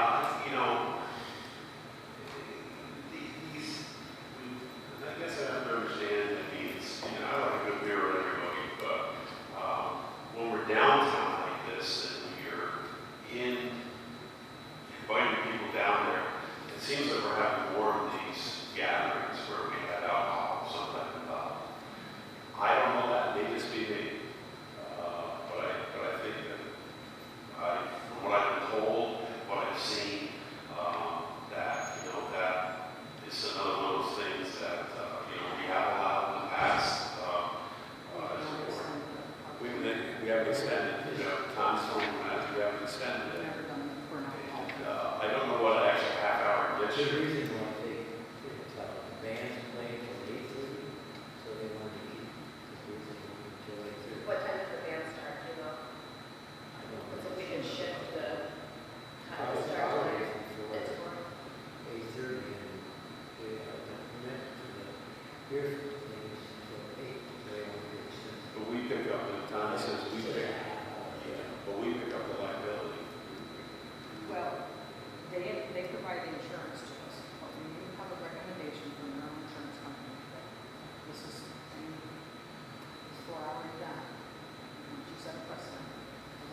sure that each project is treated fairly.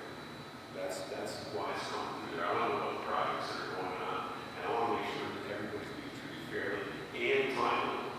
And I think that's been a problem for all of us. Yeah, I would say that not everybody's being treated fairly in this Yeah, situation. I want to make sure.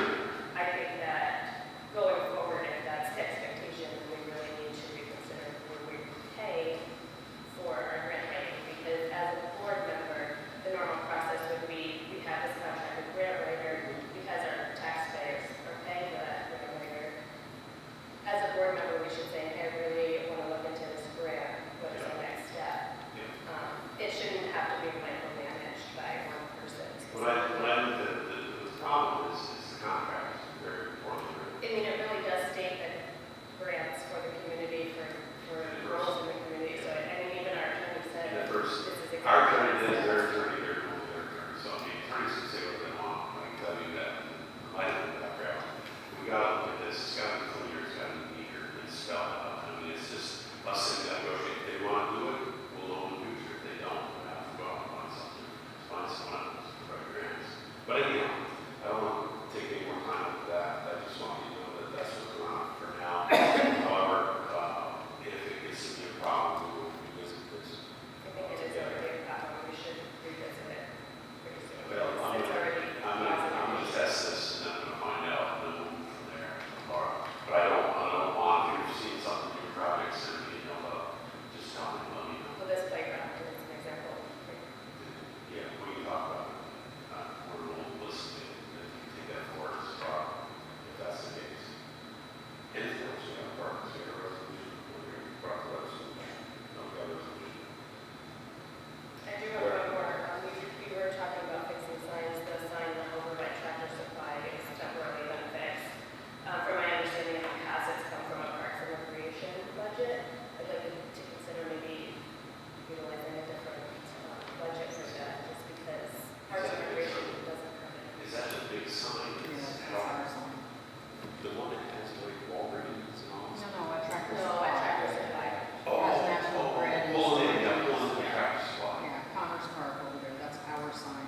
So we'll definitely need to replace that. You said it was pretty sturdy. I don't know. I mean, down the road, I'm sure, just because we did, Everything's gonna work. yeah, but signs, I know in the past, they've been Parks and Recreation, but I think during budget time, maybe there should be a line itself for signage. yeah. That's when we should bring that up. Is that handmade? Yeah, yeah. It's huge, it's like 20 feet tall. Yeah. We should talk about that at budget time. Its own line item probably. Because we have a lot of signs. Signs are near my heart.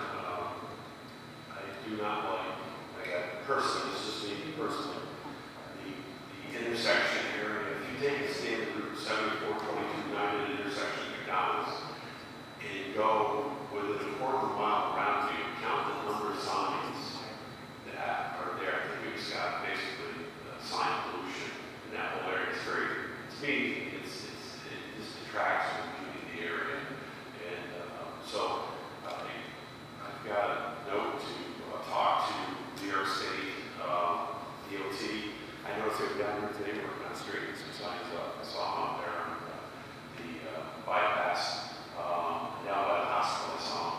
So I think, coming up this summer, that's one of the things I want to go out and really count how many signs are actually within a certain distance of this intersection. And a sign would be not, if you got one post and you've got 2 different informational signs on it, that's 2 signs.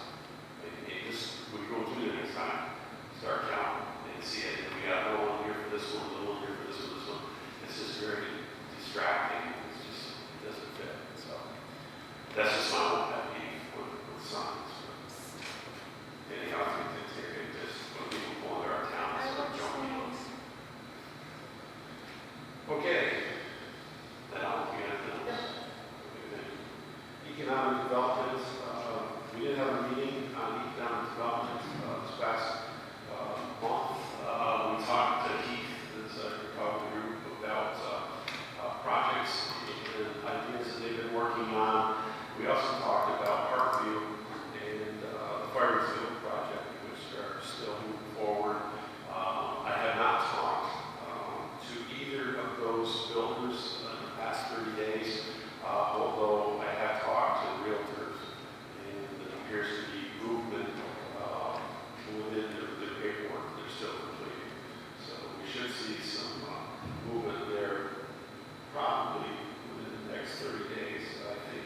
Parkview.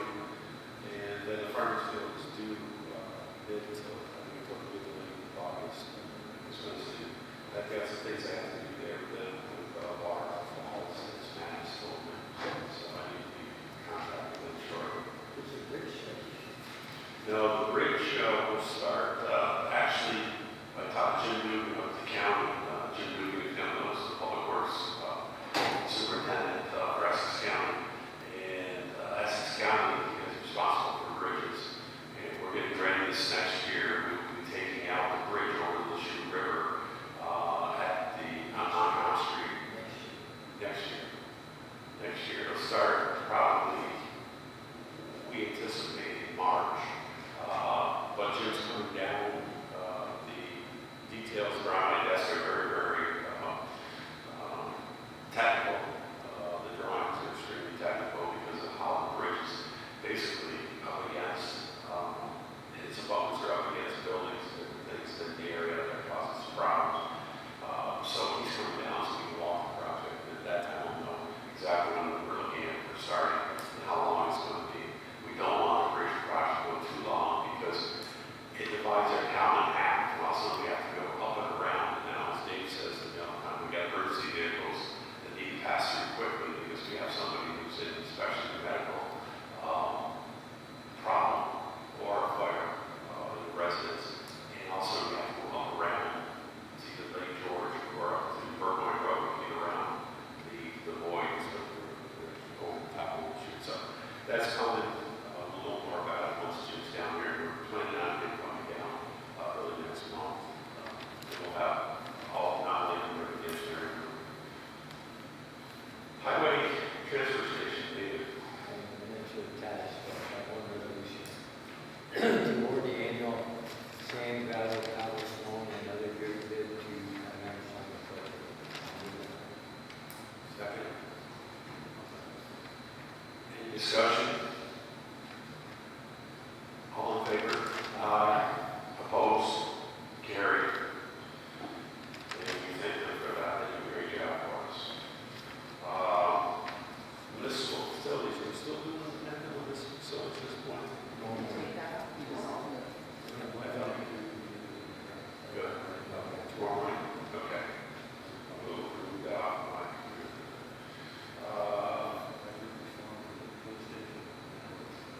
Good. Public safety? They are? Okay, thank you. Public Works, I've got a resolution to charge account number 51-001-73400, 175 portage, 1 EDU water, and 1 EDU sewer. This is a new property owner. Can I have somebody move that? Discussion? All in favor? Aye. Opposed? Carried. Resolution to authorize the town supervisor to enter into a contract with Ray Pierce regarding the on-call general engineering services agreement. This is after hours agreement, so we can get services when needed on an on-call basis.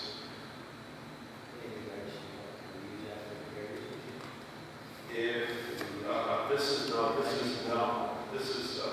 we have. What they're not right now. Yeah, it's water and sewer. Different. Yeah. Now, do they want to get involved? I don't know. They're water and sewer. Okay.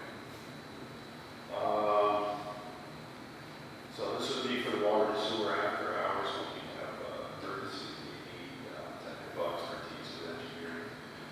And I've had movement. Any discussion? Can I have any discussion on that? All in favor? Aye. Opposed? Carried.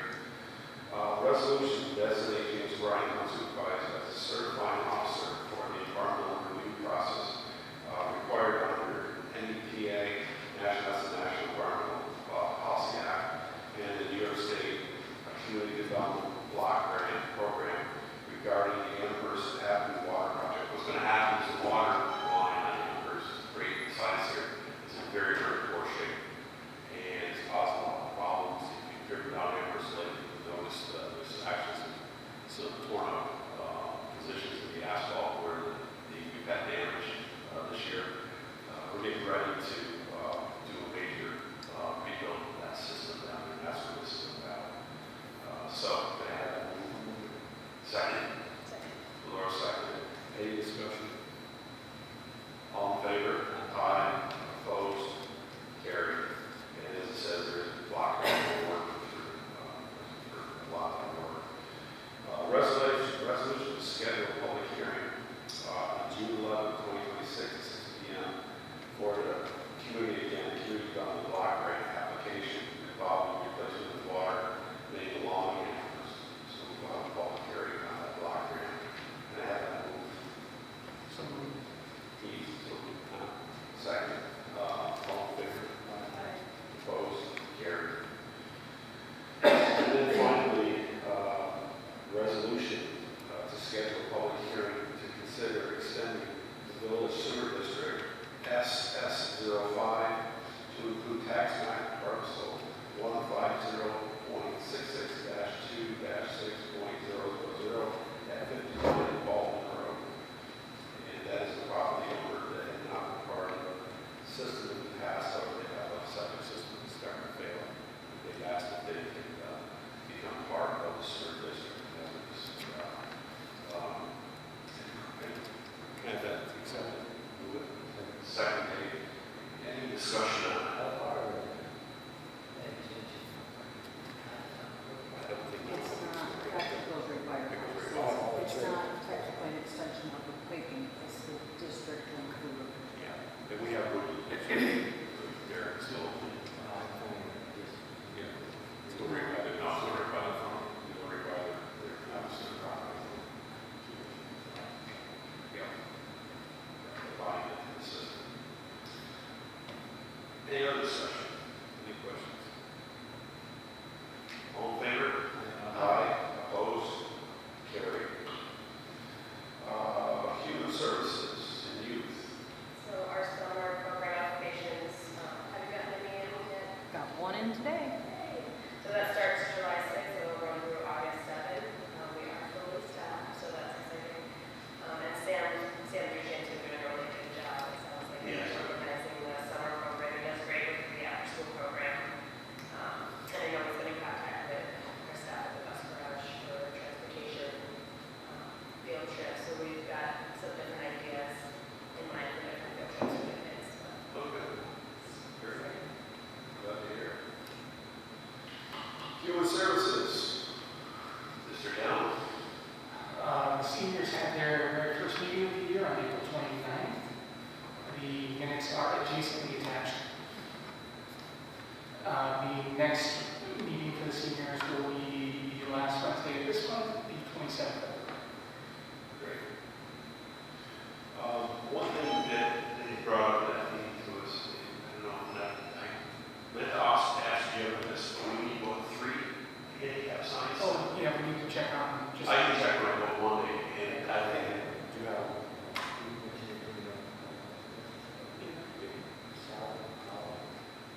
Can't get it made, but I guess they're looking.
Cameron,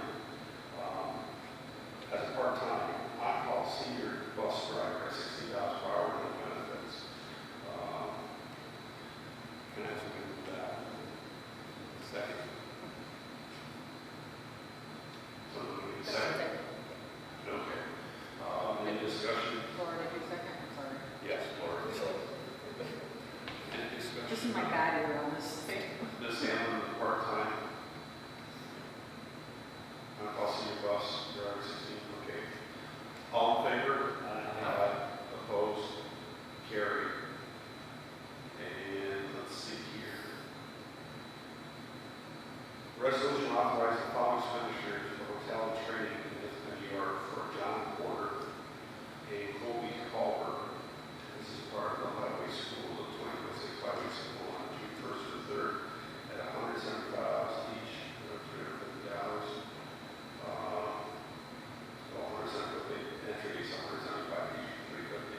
Hotel room, 2 nights stay, to at 140 per night, 3 nights stay. And that's will also have mileage and meals, costs attached to it. So it's basically the highway school for the year. There's a lot of information that's going on. I hope they come back with something. Yes. Can I have a second? Second. Laura, second. Any discussion? All in favor? Aye. Opposed? Carried. Yeah, when they come back, I'd like to hear about, some of the things that they learned from home. You guys talking about your last training in the highway. We did it the first one.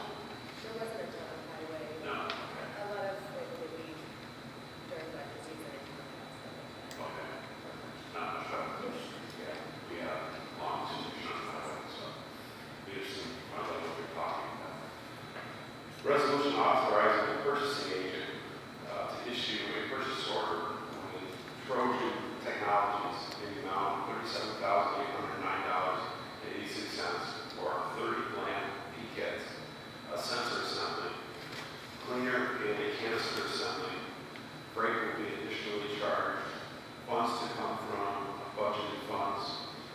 Further authorizing the department head or council supervisor to execute the purchase order, and that is for our outfall. When we have outfall on the system, when we overhaul our system, we're having outfall.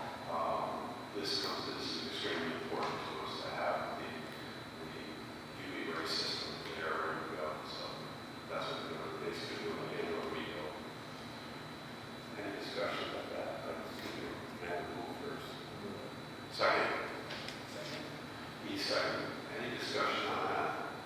And that's budgeted funds. All in favor? Aye.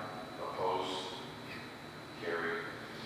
A resolution authorizing issue purchase order with basketball hoops unlimited in the amount of $1,539.55 for 142-inch and 72-inch framed aluminum acrylic backboard by First Team Incorporated, replacement backboard for a Roughneck Supreme basketball system. Freight costs is included in the price. Funds to come from the budgeted funds. Further authorizing the department head or council supervisor to execute said purchase order. And can I have that moved? Dave, and second, Laura, thank you. Yeah, I was going to say, which one is that? Is that down? It was a hoop destroyed this winter at the basketball court. Oh, yeah, I did see that. Oh, no, it was smashed and banged. That's That twice. was an Eagle Scout project, but from Yeah. the Benedict boys. I wonder. A lot of effort into that, so. yeah. And that's the second basketball hoop that we had damaged, damaged back there. Well, this was the same one. Oh, wow. Yeah, the backboard was completely damaged. The pole was bent over. Oh, okay. It kind of looks like somebody might have backed into it. They gave us one of the short ones they had for the young kids. They had 2 on each side.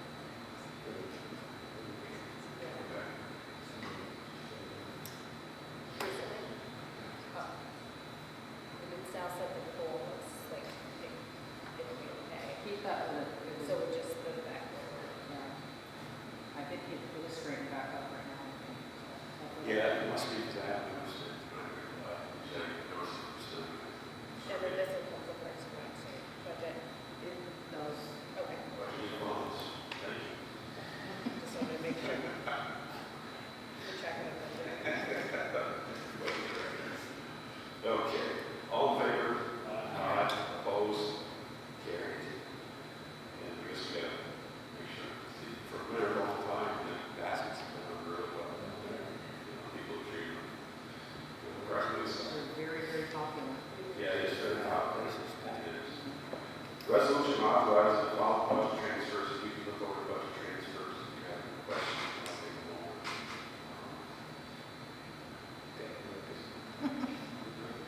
And that's the transfer to the first page, and the second page. Can I have somebody move that? So budget transfers. And second? Second. Keith, any discussion? Budget transfers here.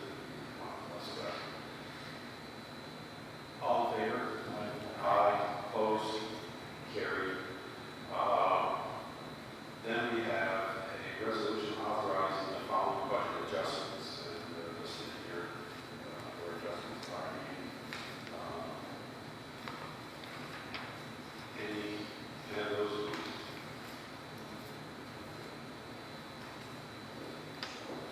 Second. Here first. Dave and then Tom. Come on, kids, let's get out of here. Okay. Any discussion? All in favor? Aye. Opposed? Carried. That's adjustments. And the next resolution authorizing the following interfund transfers. And there are a few of those. Water. Skating rink.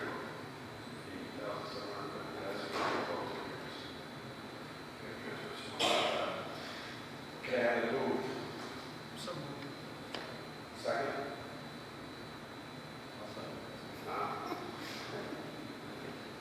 Discussion? All in favor? Aye. Opposed? Carried. Resolution authorizing the following inter-fund loans. And there are a couple of those. Yep. That's Dave, second. Any discussion? All in favor? Aye. Opposed? Carried. Let's see, any more resolutions? I don't see any other resolutions. Not for finance. Under finance, okay. Other business. We have a resolution to waive 30-day notification period for a Sawmill Tavern's on-premise liquor license application. That's across the street from us. That community building, they're getting ready to open that restaurant up, and they applied for their liquor license. So they're asking for the towns. Yeah, they actually applied for their liquor license and then they decided to amend it. So this is actually for the amended license. Not that it matters too much to you guys, but they wanted to have live music and they had to amend their liquor license to allow for that. Is that going to be outside too? They have that nice porch over there. Second.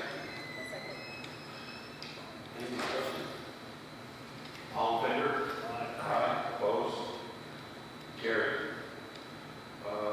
Resolution to accept the minutes from the April 9, 2026 regular town board meeting, the April 23rd, 2026 financial meeting, and the May 8th, 2026 special town board meeting. Can I have those accepted? Second? Second. Any discussion on the meetings from last month? All in favor? Aye. Opposed? Carried.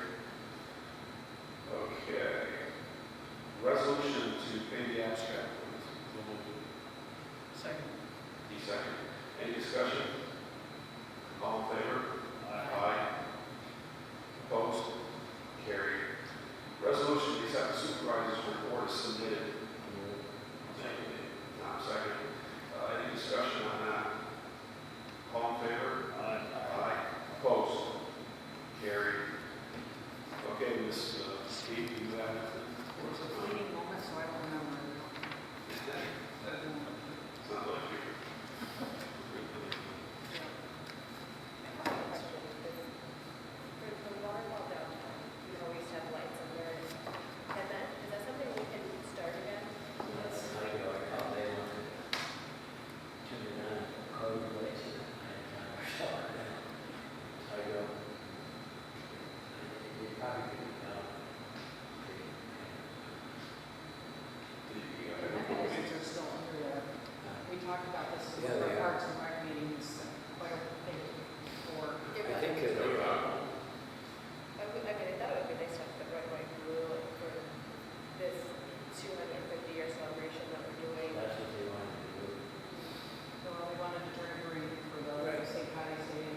we have lights that shine on the falls, but there used to be lights under the falls that came through them.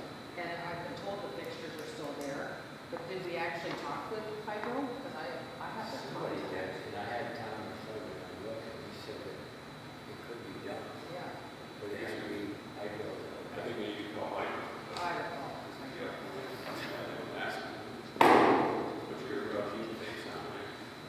But we can change our own lights. There's lights that we have. I think it's a dual light, so we can change those. It's not gonna be right.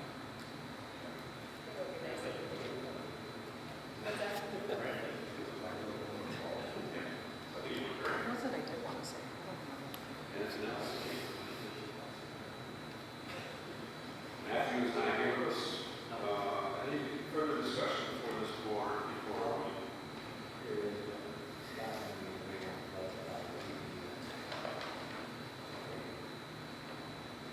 We did an executive session.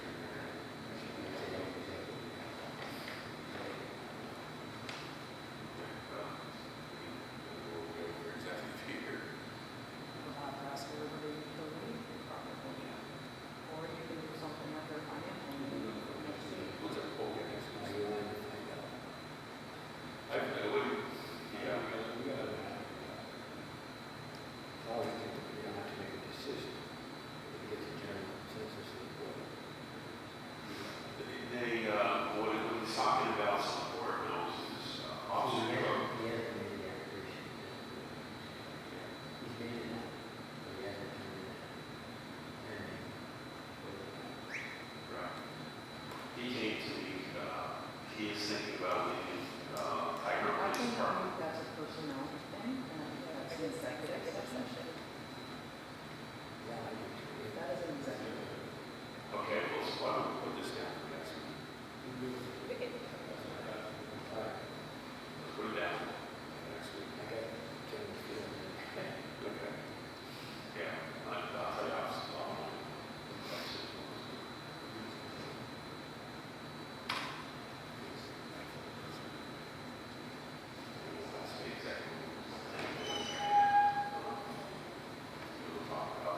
Anything else?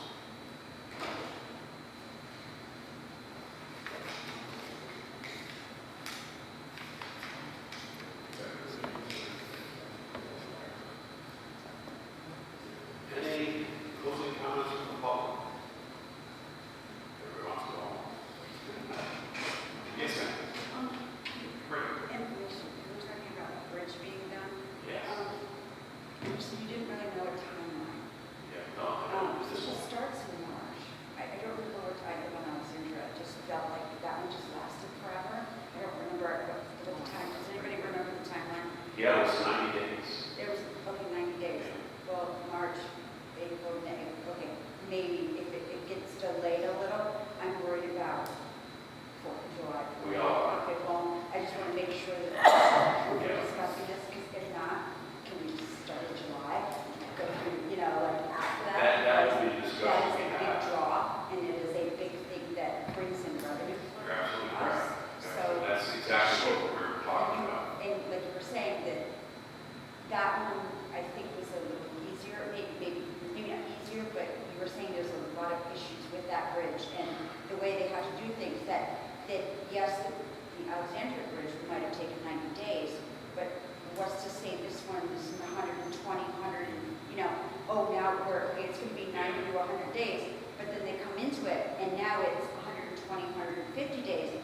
And those are, so can we keep that in the back of your mind when we're getting okay, well, it's the spring, well, why can't we do it in the fall? They did that, And we Just very because that is a well very big thing, and also, we always do the spring fest and all these other things. See, the weather is a big factor too. They have to start it so they can get their concrete work done before. Well, that's what I'm saying, like, maybe just, we got the 4th of July, I know it's still gonna cut into it, it's just. It was actually supposed to be done this year. It's supposed to be